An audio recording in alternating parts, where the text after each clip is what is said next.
उनकी मैं बड़ी कड़े शब्दों में निंदा करता हूं। और आज हमारा प्रेस कॉन्फ्रेंस करने का उद्देश्य यह है कि दलित महापंचायत संघ की पूरी टीम नारनौंद के प्रत्येक गांव के अंदर 5-5 साथी हमारे लगे हुए हैं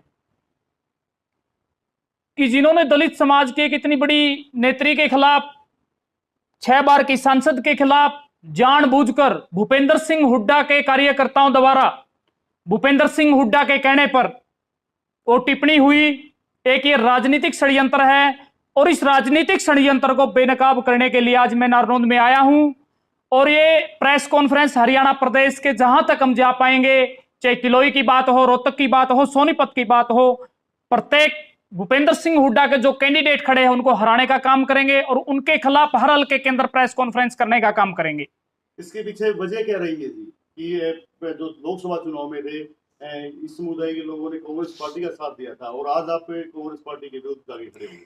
देखिए, कांग्रेस पार्टी का बड़ा लोकसभा चुनाव में 5 सीटें दलित समाज के लोगों ने इनका एक तरफा वोट जाता है। इस बात का अंदाजा इसी बात से लग जाता है कि 2014 से 24 तक बीजेपी की हरियाणा में सरकार रही और पिछले 2019 के लोकसभा चुनाव के अंदर भूपेंद्र सिंह हुड्डा ने सोनीपत से चुनाव लड़ा, उसके बेटे दीपेंद्र हुड्डा ने रोहतक से चुनाव लड़ा। दलित समाज ने साथ नहीं दिया तो कितनी बुरी तरह हार हुई, मीडिया के साथियों को भी पता है और हरियाणा प्रदेश की जनता को भी पता है। कांग्रेस के साथ पिछले लंबे समय से दलित समाज बिल्कुल मजबूती से खड़ा हुआ है और 5 लोकसभा सीटें हरियाणा से भेजकर 5 जो लोकसभा सांसद भेजकर जो है ना कांग्रेस पार्टी के नेतृत्व को मजबूत करने का काम किया। लेकिन बहन कुमारी सैलजा के प्रति, दलित समाज के प्रति, हुड्डा के परिवार के लोगों में, हुड्डा में, दीपेंद्र हुड्डा में इतना जातिगत जहर है कि ये समाज के लोगों को खत्म करना चाहते हैं।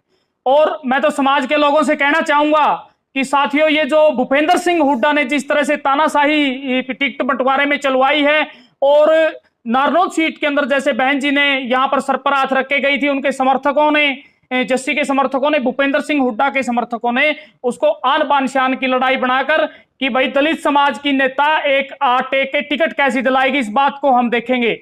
उन्होंने बंदूक के बल पर, पैसे के बल पर, जातिवादी उनका जो गुंडा तंत्र है उसके बल पर कांग्रेस हाईकमान को पता नहीं किस उसमें लिया कि उनको डराया या पैसे के बल पर, किस बल पर उन्होंने जो है ना हाईकमान को खरीदने का काम किया और नारनौंद की टिकट और उकलाना की टिकट पर जिस तरह से बहन कुमारी सैलजा को राजनीतिक षड्यंत्र के तहत खत्म करने का काम किया। अगर विश्वास सूत्रों की माने तो जस्सी पेटवाड़ सर्वे में नंबर 1 था और सर्वे के आधार पर टिकट बांटी गई है। बात सर्वे की बात नहीं है, सर्वे के आधार पर टिकट बांटी गई है। उकलाना की बात करता हूं। उकलाना के कैंडिडेट को 12 अक्टूबर 2019 को 6 साल के लिए निष्कासित किया गया था। बरवाड़ा के कैंडिडेट रामनिवास घोड़ेला को 12 अक्टूबर 2019 के अंदर 6 साल के लिए मतलब पार्टी गतिविधियों में निष्कासित किया गया था। तो ऐसे लोगों को पार्टी ने टिकट दिया है। ये सारी की सारी जो रणनीति रची गई, एक जो ये षड्यंत्र रचा गया भूपेंद्र सिंह हुड्डा द्वारा रचा गया। और भूपेंद्र सिंह हुड्डा ने एक बहन कुमारी सैलजा की बेइज्जती नहीं करवाई है, एक उनके खिलाफ टिप्पणी नहीं करवाई है, हरियाणा प्रदेश के चमार समाज के खिलाफ और दलित समाज के खिलाफ ये टिप्पणी करवाई है। और आने वाली 5 अक्टूबर को समाज के लोग वोट की चोट से जवाब देने का काम करेंगे। इस प्रेस कॉन्फ्रेंस के माध्यम से मैं भूपेंद्र सिंह हुड्डा को बताना चाहता हूं। जस्सी पेटवाड़ ने खुद ये अपनी सोशल मीडिया पे आगे कह दिया था कि भाई जिसका कार्यकर्ता ने वो टिप्पणी की है उसका उससे कोई संबंध नहीं है, न कांग्रेस पार्टी का कार्यकर्ता है। देखिए, साजिश है, कोई साजिश नहीं है। बहुत सारी वीडियो, बहुत सारे फोटोज वायरल हुए। उसका निजी आदमी है, उसके हल्के का आदमी है और कुछ लोगों ने और भी टिप्पणियां, उसके बाद तो कई टिप्पणियां आई है, सुन नहीं सकते आप कि बहनों के प्रति, महिलाओं के प्रति इतनी अपमानजनक टिप्पणी। ये महिलाओं का, पूरे हरियाणा प्रदेश की महिलाओं का अपमान है। उसका निजी व्यक्ति था और फिर उसने भूपेंद्र सिंह हुड्डा के कहने पर कहा कि भैया तो उसके व्यक्तिगत विचार थे। देखिए जस्सी के अंदर घमंड कितना है। मैं तो यहाँ के लोगों को बताना चाहता हूं कि नारनौंद में ही पड़ता है ना मिर्जपुर। अभी अगर करें बात आज कुमारी सैलजा की, आप कह रहे हैं कुमारी सैलजा खुद कांग्रेस पार्टी का प्रचार करती नजर आएंगे आज प्रदेश में? नहीं, देखिए, पार्टी से जुड़ी हुई है, राष्ट्रीय महासचिव है, तो प्रचार करेगी। नारनौंद में तो करेगी नहीं। मैं आपके बीच में यह बात कह के जा रहा हूं आज कि नारनौंद के अंदर उनकी कोई रैली और सभा नहीं होगी। उनके जिन समर्थकों को टिकट मिली है उनके उसमें प्रचार करेगी, इसमें कोई दो राय नहीं है। लेकिन हम बहन कुमारी सैलजा जी के सिपाही हैं और हरियाणा प्रदेश के अंदर भूपेंद्र सिंह हुड्डा के कैंडिडेटों को हराने का काम करेंगे। 2005 से 2014 के बीच का जो दौर था, लोग उसको दोबारा नहीं चाहते। हरियाणा प्रदेश के अंदर दलित समाज के ऊपर अत्याचार हुआ। मिर्जपुर कांड किसके राज में हुआ? भूपेंद्र सिंह हुड्डा के राज में हुआ। गोहाना कांड भूपेंद्र सिंह हुड्डा के राज में हुआ। बगाना कांड भूपेंद्र सिंह हुड्डा के राज में हुआ। डावड़ा कांड भूपेंद्र सिंह हुड्डा के राज में हुआ। दौलतपुर कांड भूपेंद्र सिंह हुड्डा के राज में हुआ। दलितों के घर जलाए गए, दलित लोगों को जो है ना, बहन बेटियों को जिंदा जलाया गया। मैं प्रेस के माध्यम से कहना चाहता हूं कि समाज के लोगों के ऊपर 2004 से 14 वाला दौर दोबारा आना चाहता है। आप रोहतक जाइए, रोहतक से निकलिए, किसी बस में बैठिए, किसी ट्रेन में बैठिए, रोहतक जाने के बाद आपको सीट खोस ली जाएगी आपकी।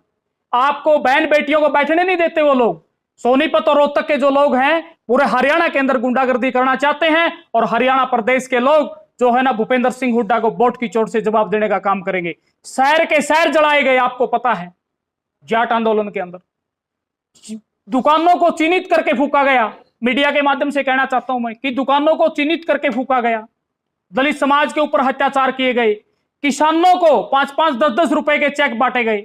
भूपेंद्र सिंह हुड्डा दलित विरोधी, किसान विरोधी, महिला विरोधी है, और भूपेंद्र सिंह हुड्डा का राज ये जनता नहीं चाहती।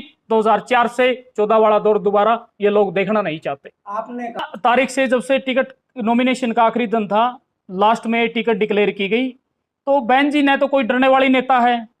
और आप इस बात का अंदाजा इस बात से लगा लीजिए कि 12 तारीख से लेकर 13-14 दिन बहन जी घर रही, चुप रही।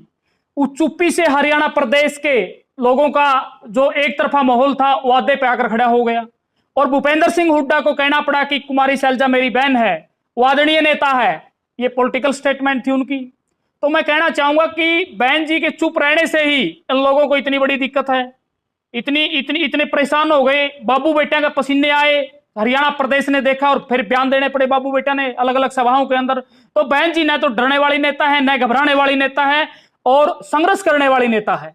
उनके समर्थकों को टिकट मिली है, उनके समर्थकों की जीत के लिए जो है ना वो प्रचार करेगी। और नारनौंद नहीं आ रही, नारायण क्यों नहीं? ये है कि यहाँ पर भूपेंद्र सिंह हुड्डा ने जस्सी के कार्यकर्ताओं से, भूपेंद्र सिंह हुड्डा के कार्यकर्ताओं से जो टिप्पणियां करवाई है उससे वो नाराज हैं, और समाज के लोग नाराज हैं। समाज के लोग वोट की चोट से जस्सी को हराने का काम करेंगे। और बहन जी ने स्पष्ट कहा है कि इंटरव्यू देखा होगा आपने, आज तक पे भी आया है, पीछे भी अजीत अंजुमन ने भी किया है, कि वहां पर टिप्पणी हुई, और इस तरह की टिप्पणी करवाने वाले किस तरह के कैंडिडेट हैं वो आप अंदाजा लगा लीजिए। तो बहन जी न तो यहाँ प्रचार करने के लिए आएगी, और इस भूपेंद्र सिंह हुड्डा के कैंडिडेटों को हराने का काम करेंगे।